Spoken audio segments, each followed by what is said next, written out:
Hello YouTube, nice to meet you all. My name is Gil and I'm starting this channel today, October 23rd, so I guess this is going to be my intro video. Um, I'm really not much of a talker in terms of random nonsense, so I guess I'm going to start my channel by talking about one of my favorite decks ever, the very first deck I started playing competitively with, which is Scraps. So let's go ahead and get to the profile. Alright guys, for the monsters, we have 16 monsters here. It's a 9-card Scrap engine, and then the rest are the other monsters. We've got 3 Scrap Beast and 3 Scrap Chimera, 1 Orthros, 1 Golem, and 1 Goblin. We have 1 Grand Soil, 1 Photon Thrasher, 2 Thunder Kings, 2 Effect Veilers, 1 Gores. We have 3 Scrap Storm, we have 3 Scrap Yard, 3 Mystical Space Typhoon, double Instant Fusion, and then my limited cards, Monster Reborn, Heavy Storm, Dark Hole, Book of Moon, and Mind Control. For the traps, we have 2 Fiendish Chain, 2 Compulsory Evacuation Device, 2 Solemn Warning, 1 Mirror Force, and 1 Solemn Judgment. I'm going to talk about the main deck first, and then I'll talk about the extra. So as for my Scrap monsters, 3 Scrap Chimera and 3 Scrap Beast are pretty standard. Golem and Goblin are also standard, but I'm a big proponent of Scrap Orthros. Now, a lot of people don't normally use this card, and from what I've seen in other Scrap builds, so I'm going to talk about this guy for a second. So, Scrap Orthros. What this guy does is, if you control a face-up Scrap monster, you can special summon this card from your hand. If you use this card's effect, you have to destroy a Scrap monster you control. So, point being, you have Scrap Dragon on the field, you have a Chimera engraved, you special summon Orthros, you destroy himself with his own effect. Then, like every other Scrap tuner, Scrap Orthros has the effect that if you destroy him with the effect of a Scrap card, including himself, you get to add 1 Scrap monster from your graveyard to your hand. So in this case, you just grab a Chimera back, so you're set up for next turn. Now, the Golem is kind of a troll. Whenever you draw him, bad things tend to happen. But it's a really good card, and I really like getting my loops off. You know, if you have the Golem engraved, they decide to make the terrible mistake of warning your Scrap Dragon. Well, you just got yourself a Scrap Dragon or a Scrap Twin Dragon, depending on whether you have Beast, Orthros, or Goblin in your grave. Now, as for Scrap Goblin, this guy is amazing. I really like this guy. Not a lot of people know what he does. So, what happens is, you set this card against, I don't know, Wind-Ups, some other deck that decides to spam the field. They don't destroy your face-down Goblin. They attack him. He doesn't die till the end of the battle phase. He's a Spirit Reaper. Then, what you do is with this card, or if you have this card engraved, you'll eventually get a Chimera in hand, so next turn you can set up your synchro for your Scrap Dragon, so that you can blow up their field. The Grand Soil is really good. You have a lot of control about with the Earths in your grave, with Scrap Beast, Scrap Chimera pulling monsters out. You can Exceed instead of synchro summoning to put the right number of Earths in your grave. Normally when this guy comes out, I can make a Scrap Dragon, a Scrap Twin Dragon, and him, which is more than enough damage to kill your opponent that turn, and then considering you may get rid of cards with Scrap Dragon and Scrap Twin Dragon, it's easily an OTK when he hits the field. Photon Thrasher, just to get over annoying monsters, he's a beater, and on top of that, he sets up for Scrap Dragon plays. Thunder King, because it's Thunder King, and really you can't run a deck this format without him. 2 Veilers, because I don't have Max C's, and Wind-Ups scare the living daylights out of me. But really, 2 Veilers is enough for just about any matchup. I do side a third one. The Gores, because you feel much safer with Gores on the field, and you don't have a lot of cards that stay on the field. Normally, you might think, okay, well, Fiendish Chain stays on the field, but that's just 1 card. On top of that, normally, you can just blow up what you don't need anymore with Scrap Dragon.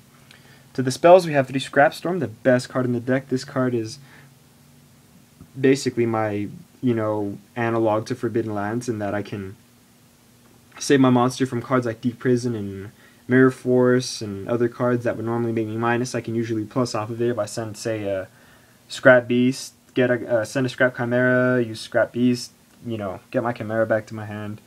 3 Scrap Yard, because I think that one of the biggest problems with this deck now is that it's a little slow in terms of getting your non-tuner, in terms of getting your tuners. So you use your Scrap Yards to search your Scrap Beast. Say you already have a Scrap Dragon on the field, you search for Scrap Orthros. Say you really need the stall, you can search for the Scrap Goblin. So he's there. And then also, what I like about Scraps in general is that if you get a dead card, you can make it not dead by just blowing it up with Scrap Dragon. So pretty much every one of your spell and trap cards, you might draw it at the wrong time and think, man, this is dead. But if you have a Scrap Dragon on the field, it's not dead, because it becomes a 1-for-1. Triple MST, because with Scraps, you can +1 really easily by setting your MST. Assuming they don't blow it up, then during your next turn, you just pop it with your Scrap Dragon, destroy their monster, pick one of their back rows as MST, or even pick up 2 back rows. Instant Fusion, because this deck is a little bit on the slow side, so Instant Fusion lets me set up for my quick synchro summon. I have Carbonala Warrior and the Fusionist in the extra deck, so I can make the Zen mains, I can go for level 7s, I can go for Scrap Dragon if I need to, which is pretty much the whole purpose of the deck. You just make Scrap Dragon as quick as possible, although the Instant Fusion does let you go into things like Stardust and Colossal Fighter a lot easier. Limited cards, Reborn, Heavy Storm, Dark Hole, Book of Moon. I shouldn't have to explain those, but the Mind Control, it's Mind Control, you pull up your level 4s, and then you're good to go. As for the traps, we have 2 Venus Chain, because this card stays on the field and it's amazing. It's like another set of Veilers. You Veiler their monster on the summon. On the next turn, you bring out a Scrap Dragon, you pop this, and you pop whatever, you destroy their monster by battle, and you're golden. Compulsory, because I think it's really good to stop big Xyz plays, and also, just like the MSTs, you can +1 off Compulsory. You select it with your Scrap Dragon, you pull up their monster with Compulse, and you blow up their back row and other monster with Scrap Dragon's effect. And then double warnings, because with Scraps I think you have to negate a lot of the summons, and if you know how to play these cards right, the life point cost isn't that big of a deal. Mirror Force and Solemn Judgment, because Mirror Force is Mirror Force, and Yugi taught me to play that, Kaiba taught me to play that, and all the OG people taught me to play that. I've been playing this game for a long time. And Solemn Judgment, because it's Solemn Judgment. So that's the main deck. Again, it's 40 cards. So now let's get to the extra deck. For the extra deck, we have 3 Scrap Dragon, 2 Scrap Twin Dragon, 1 Scrap Archfiend, 1 Colossal Fighter, 1 Stardust Dragon, 1 Black Rose Dragon, 1 Catastor. We have, for the Xyz, 1 Utopia, 1 Papy Operative, and 1 Zen mains. And then for the fusions, we have Carbonala Warrior and the Fusionist. So, I mean, most of this extra deck is really self-explanatory. If given the choice, I will try and make Scrap Dragon before I make Scrap Twin Dragon, because usually what happens is a smart opponent will know how to make Scrap Twin Dragon's effect fizzle, whereas with Scrap Dragon it doesn't matter. So I prefer to make Scrap Dragon over Twin Dragon when I'm going for game, but at the same time Twin Dragon's a bigger beater, so it works out nicely. The Archfiend's there just in case I have to make the level 7 play with Chimera and Goblin, but that usually doesn't happen. Normally when I do that, I'll just summon Chimera and then leave Goblin in defense to stall for me some more.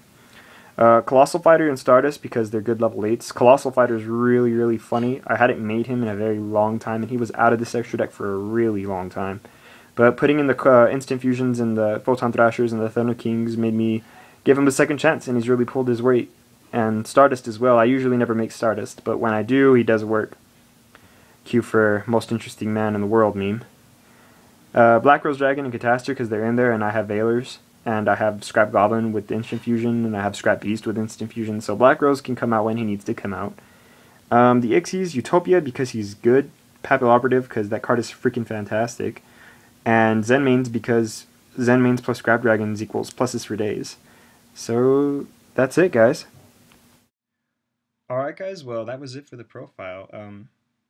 Before I finish up the video, I'd like to give some shoutouts just to some Yugi-tubers that kind of inspired me to start Yugi-tubing. You know, Dubkdad, who, I mean, without him I probably wouldn't have started playing the game competitively. TheMilesKid, who really doesn't post videos anymore, but his brother Ryan was a really good scrap player a while back, and he kind of also inspired me to start running the deck more and pick it up in a more competitive sense. So, again guys, let me know what you guys thought of the video. Don't forget to rate, comment, and subscribe.